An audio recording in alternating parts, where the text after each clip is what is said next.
आप लोगों का स्वागत है माय ड्रीम एजुकेशनल चैनल पर। आज हम लोग पढ़ेंगे एनसीईआरटी क्लास 6 हिस्ट्री चैप्टर 1 क्या कब कहाँ और कैसे। हम लोग इसमें पढ़ेंगे कि पहले लोग क्या खाते थे, किस प्रकार के कपड़े पहनते थे, किस प्रकार के घरों में रहते थे। हम शिल्पकारों, पशुपालकों, कृषकों, शासकों, व्यापारियों, शिल्पकारों, कलाकारों, संगीतकारों या फिर वैज्ञानिकों के जीवन के बारे में जानकारी इकट्ठे करेंगे। यही नहीं, हम यह भी मालूम कर सकते हैं कि उस समय बच्चे किस प्रकार के खेल खेलते थे, किस प्रकार की कहानियाँ सुना करते थे, किस प्रकार के नाटक देखा करते थे या फिर किस तरह के गीत गाते थे। हम लोग देखते हैं कि लाख साल पहले लोग इस नदी के तटीय भाग पर रहा करते थे। नर्मदा नदी के तटीय पर रहा करते थे। सर्वप्रथम मनुष्यों ने गेहूं उपजाना लगभग 8,000 वर्ष पूर्व किया। इस फसलों को उपजाने का कार्य सुलेमान और किरदर पहाड़ी क्षेत्रों में हुआ, ना कि विंध्य क्षेत्रों में। लगभग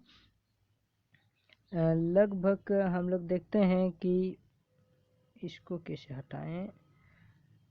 लगभग हम लोग देखते हैं 4,700 साल पहले सिंधु व उसकी सहायक नदियों के किनारे आरंभिक नगरों का विकास हुआ। इन्हीं नगरों में विकसित सभ्यता सिंधु सभ्यता के नाम से भी जाना जाता है। गंगा व इसकी सहायक नदियों के किनारे नगरों का विकास लगभग 2,500 वर्ष पूर्व यानी कि सिंधु नदी के किनारे सभ्यता पहले विकसित हुई है। हम लोग आगे देखते हैं। आगे हम लोग को एक मैप देखने को मिलेगा। इस मैप में हम लोग देखते हैं कि किरधर और सुलेमान पहाड़ी, जहाँ पर गेहूं तथा जौ की फसल उपजाने का जो हम लोग पढ़े अभी, ये यहाँ पर उगाई जाती थी। सिंधु नदी के तट पर यहाँ पर हम लोग देखते हैं कि सिंधु घाटी सभ्यता यहाँ पर विकसित हुई थी।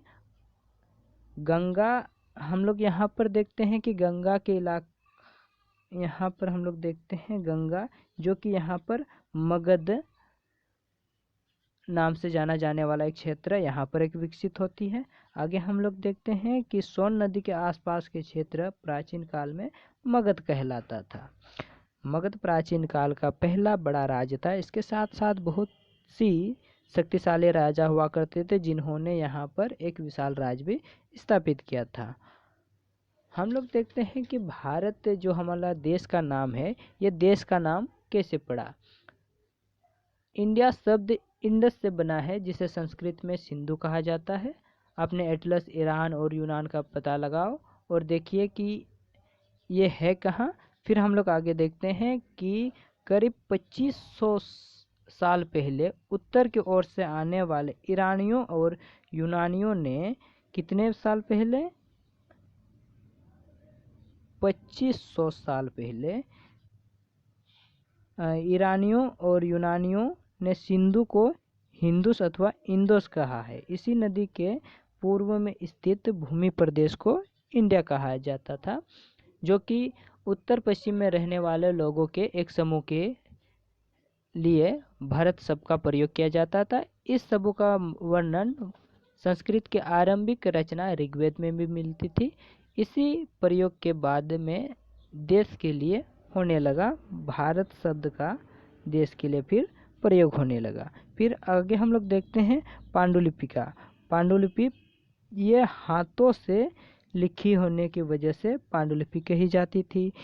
ये अंग्रेजी पांडुलिपि के इनका अंग्रेजी नाम था मनुस्क्रिप्ट, जो कि मनु जिसका अर्थ होता है हाथ से लिखा होने की वजह से ये मनुस्क्रिप्ट कहा जाता था। या पांडुलिपि सामान्यतः ताड़पत्र अथवा हिमालय क्षेत्रों में उगाने वाले भुर्ज नामक, जो कि हिमालय क्षेत्रों में उगने थे, वो भुर्ज नामक एक पेड़ थे, उनके छल से हटाकर एक विशेष पद्धति से तैयार कर भोजपत्र पर लिखी हुई मिलती है। इसमें हम लोग देखते हैं कि ये पांडुलिपियाँ कहाँ मिलती है। हालांकि बहुत से पांडुलिपियों को कीड़ों ने खा लिया और कुछ नष्ट भी कर दी गई है। यह पांडुलिपियाँ मंदिरों और बौद्ध विहारों से प्राप्त होते हैं। इन पुस्तकों में धार्मिक मान्यताओं के व्यवहारों, राजाओं के जीवन, औषधि तथा विज्ञान आदि सभी प्रकार के विषयों की चर्चा मिलती है। इसके अतिरिक्त हमारे यहाँ महाकाव्य तथा नाटक भी हैं। इनमें से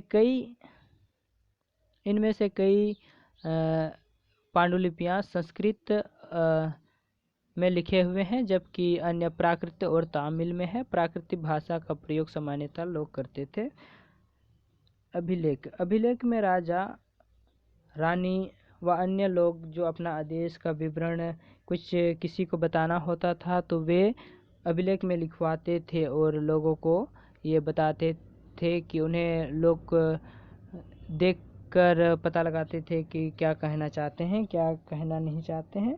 एक अभिलेख हमें मिलती है अफगानिस्तान से, जो कि करीब 2200 साल पुराना अशोक के अभिलेख वर्तमान में अफगानिस्तान के कंदर से प्राप्त हुए हैं। अशोक कंदर अभिलेख इस क्षेत्र में प्रयुक्त होने वाले यूनानी तथा आरामाइक नामक दो भिन्न लिपियों तथा भाषाओं में लिखी गई है। आगे हम लोग देखते हैं कि इतिहासकार जो होते हैं, इस इतिहासकार किसे कहते हैं? जो अतीत का अध्ययन करते हैं उसे हम इतिहासकार कहते हैं। पुरातत्वविद पत्थर और ईंटों से, यहाँ पर 8 हो गया है दोस्तों, यहाँ पर हो जाएगा, ईंट से बने भवनों के अवशेष, चित्र तथा मूर्तियों का अध्ययन करते हैं, उसे हम लोग पुरातत्वविद कहते हैं। आगे हम लोग देखते हैं कि तिथियां जैसे हम लोग लिखते हैं ईसा पूर्व, वर्ष की या गिनती ईसा पूर्व यानी कि धर्म प्रवर्तक ईसा मसीह के जन्म की तारीख से की जाती है। अतः 2000 वर्ष कहने का अभिप्राय ईसा मसीह के जन्म के 2000 साल के बाद से है। ईसा मसीह के जन्म के पहले की सभी तिथियां ईसा पूर्व यानी कि ईसा से पहले के रूप में जाना जाता है। ईसा मसीह के जन्म की तिथि से पूर्ण की गणना की जाती है। अभी हम लोग पढ़े, ईसा पूर्व को अंग्रेजी में बिफोर क्राइस्ट या बीसी कहते हैं। हिंदी में वर्तमान में प्रयोग में ईस्वी का चलन है, जिसे अंग्रेजी में एडी एनोडोमन कहा जाता है। बीपी का प्रयोग भी बिफोर प्रेजेंट के लिए किया जाता है। ये एक अंग्रेजी शब्द है जो कि बिफोर प्रेजेंट यानी कि वर्तमान से पहले के लिए किया जाता है।